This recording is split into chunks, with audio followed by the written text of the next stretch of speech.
Hello, everybody. Scott Golden here with the Pro Wrestling Logic YouTube channel and the SmackDown review for the 10th of December 2021. My gosh, can't believe this makes national television on a regular basis, but and free television nonetheless. Sami Zayn and Brock Lesnar kick things off. They show a graphic of Black Jack Lanza. He passed away, and obviously they're doing it in memory. Decent enough opening segment, and Sami Zayn and Lesnar have an interesting chemistry, and Heyman is always good in any speaking role they give him these days. Zayn comes out in a wheelchair and a neck brace, and a bunch of male nurses. They recapped Lesnar beating him up. Zayn claimed to be one of the toughest guys in the company. He pointed out that it took both Lesnar and Reigns to beat him. He claimed that it's another conspiracy. Zayn also admits he's not upset about the German suplexes or beatdown. He felt Lesnar betrayed him, and that hurts more than anything. I think this is a funny line. Zayn is also furious and promises to sue Adam Pearce, so he needs to build a timekeeper Lesnar and Reigns and Paul Heyman. Heyman interrupts and makes his way to the ring. He makes fun of Zayn and starts to introduce himself. Zayn noted he wasn't done talking and complained that Heyman blocked the shot.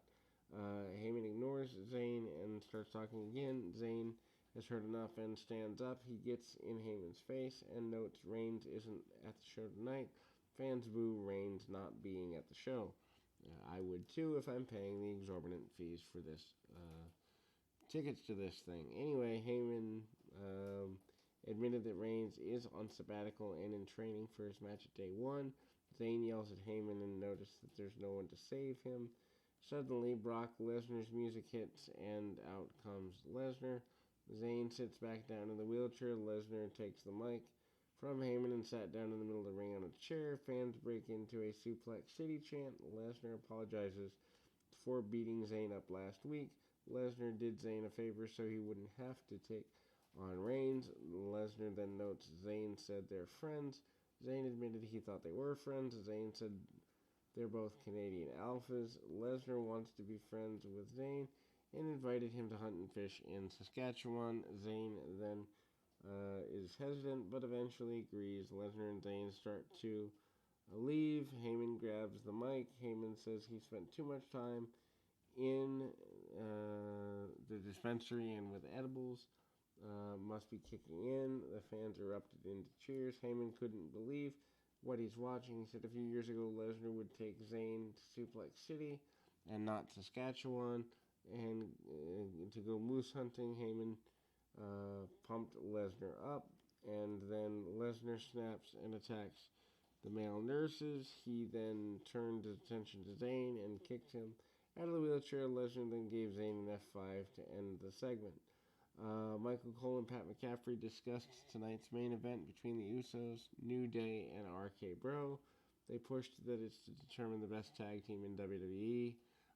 Since Vince doesn't care about tag teams, why should WWE fans? Anyway, Kayla Braxton interviews Lesnar in the back, and after the break, she asked him why he went into the ring. He told her to ask his advocate, Paul Heyman. Shinsuke Nakamura and Rick Boogs defeat Los Lotharios 122. They had no time, so what was the point of even doing this? Finish also comes out of nowhere. Boogs then has a bit of an advantage, goes nuts. Humberto and Angel gets press slammed to the floor, but he struggles to get him up. Boogs then spins around Humberto, slams him down. Nakamura tags in, hits the Kinshasa, and the win comes out of nowhere. King Woods crowning segment. Ultimately, Kofi Kingston and Xavier Woods revealed that Woods now has a new crown backstage. Drew Gulak, Ricochet, and the Viking Raiders join the New Day for the big moment. Woods discusses taking on the Usos and RK Bro in the main event. Woods promises to win and prove that they're the best tag team. The Viking Raiders seemed not to like this as a concept. They recap Drew McIntyre not participating in the Black Friday Battle Royal, which no one cared about at the time. In the back, McIntyre approaches Adam Pearce with the sword. Pearce then notes that a higher authority decided McIntyre couldn't be in the Battle Royal. Higher authority also decided McIntyre couldn't take Angela to the ring. McIntyre then put the sword through Pearce's desk. The sword thing's kind of stupid because there's no real payoff to it. Anyway, Sasha Banks approaches Toni Storm backstage. Banks praises Storm for her accomplishments and talent. She believes Storm can beat Charlotte Flair if she keeps her cool, and Flair is prone to snap first. Anyway, Drew McIntyre defeats Sheamus in 7:21. They show Cesaro watching the match backstage. Commentators mentioned Ridge Holland, which I don't think anyone cares about. Sheamus and McIntyre trade forearms at the start of the contest. Sheamus briefly takes over. He beats McIntyre in the chest, but McIntyre counters. Sheamus then recovers, rocks McIntyre with a forearm shot, and tosses him to the floor. Sheamus then misses a dive off the apron, but rolls through. McIntyre then catches Sheamus with a belly-to-belly suplex. Back from the break, Sheamus catches McIntyre with the Irish Curse, backbreaker for a near fall. Sheamus then goes up with a white noise. McIntyre slips out and rocks Sheamus with a chop. Follows up with a Future Shock DDT and goes for the Claymore. Sheamus counters with the Claymore with a knee for a near fall.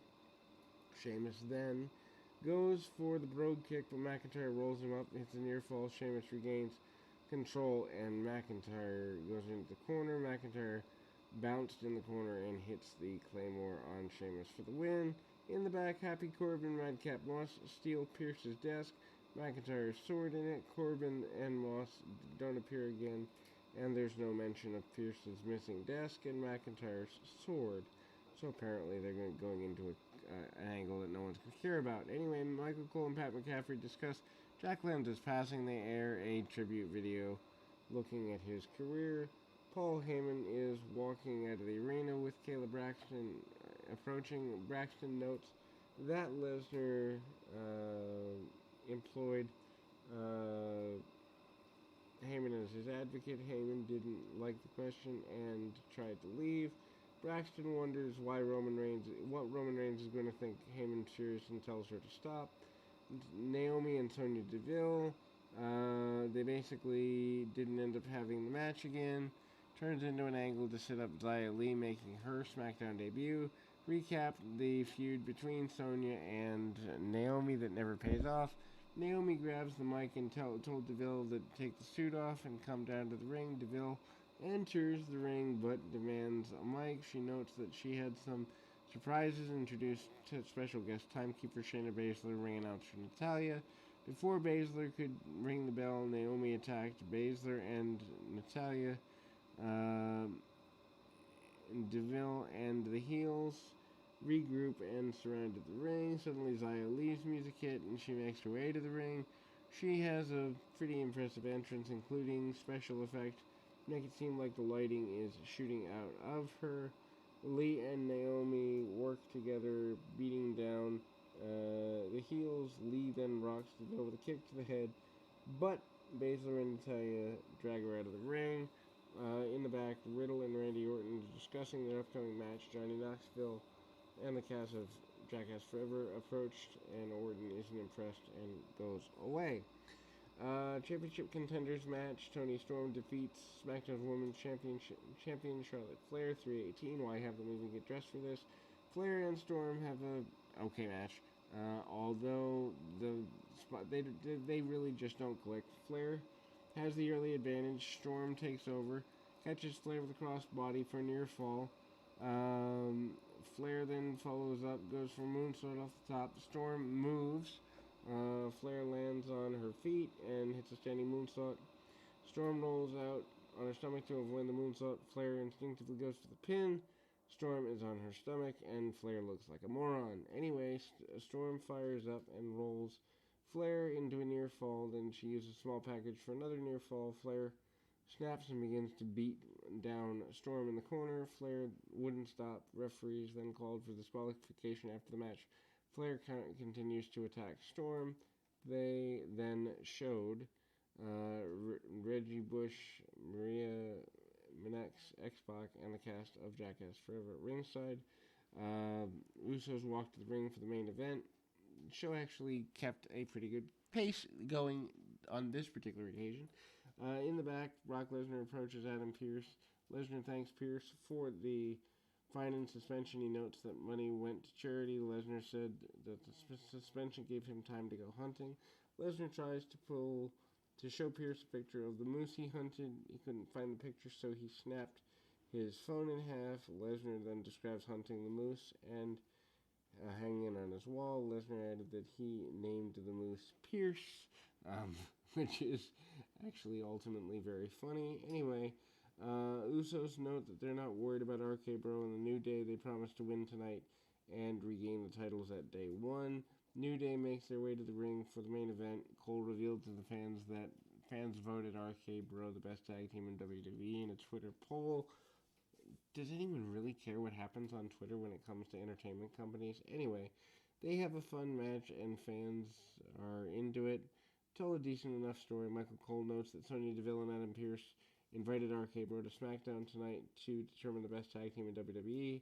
I don't know why the fans would care for this. Anyway, New Day has an early advantage and they isolate Riddle on their side of the ring. Riddle then comes up. Woods and Riddle trade some forearms until Jey Uso makes a blind tag. Usos come into the ring and beat down all four of their opponents. They send New Day and RK Bro to the floor, hitting double dives. Back from the break, Kingston hits a crossbody on Jey for near fall. Riddle then makes a blind tag and scores a near fall on Jey.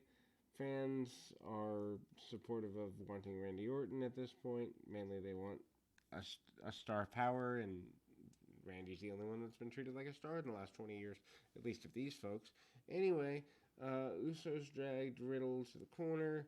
Orton jumps in the ring. Referee pushes him back. Jimmy takes advantage. Riddle then is on the ring post. Fans break into a Bro and Randy chant. Jey slows the pace of the match down with a chin lock. What awesome psychology. Anyway, Riddle tries to tag Randy, but Jey pulls him back in the corner. Jey then misses a splash in the corner, and ultimately Riddle goes on to make a tag, but Jey cuts him off. Riddle then fights back and then goes for the tag again, but Jimmy pulled Orton off the apron. Fans erupts into boos. They want Orton in the match. Back from the break, Riddle fights back again. The Usos then go for the tag. Kingston tags in and jumps on Riddle's back and knocks Orton off the apron. New Day isolates Riddle again. Fans break into a "We Want Randy" chant, and ultimately Riddle and Woods trade chops in the middle of the ring. Riddle then fights back and nails Woods with a knee, follows up with a Pele kick on Kingston. Orton then gets the hot tag, goes nuts on the Usos, avoids a dropkick from Woods, and then gives him a back suplex on the announce table. Orton then gives Kingston a back suplex on the announce table. Orton gives Jey a draping DDT. Jey recovers and goes for the splash. Orton avoids it. Jey then rolls through Woods and makes a blind tag. Orton then hits the RKO on Jimmy. Jey then nails Orton with a super kick. New Day takes over, hits a backbreaker foot stop combo on Jey for the win. Next week, SmackDown comes from Chicago and features Roman Reigns' return. Still can't believe this is on network television. And the old Vince McMahon, the Vince McMahon who cared about his product, would be embarrassed that this is what they're putting out there for a network television weekly episodic program. Anyway, we'll be back with more right after this.